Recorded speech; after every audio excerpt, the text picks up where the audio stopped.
What is going on, YouTube? Today we're making a tier list for programming languages.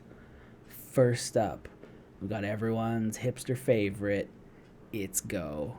This is going in the A tier because it's absolutely fine until you need to write tests.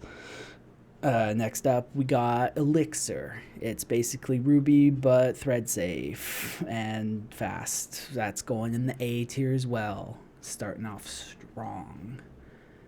Coming up next, we got the classic C.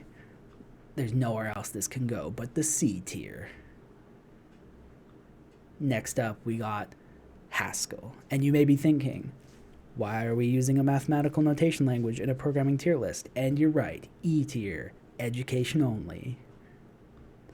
Next up, we got Python. Everyone's favorite for startups and data science, but it kind of sucks to write.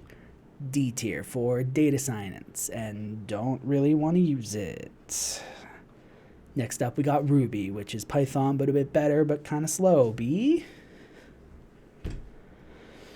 Next up, we got R, that meaning Rust, not R. It's C, but safe, so clearly that means S for safe. It's real safe. PHP, everyone's favorite template language, not a programming language. F for not a programming language. Java, the business standard. The world runs on Java. This can only go in the S tier for stupendously everywhere.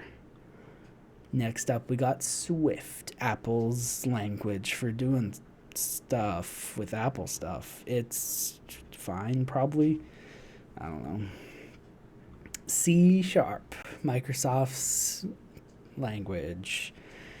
World also runs on C sharp. It's pretty good, but also is tied to .NET, so B tier is probably where that is. That's all the languages we got, so make sure to smash the like and share this with all your friends.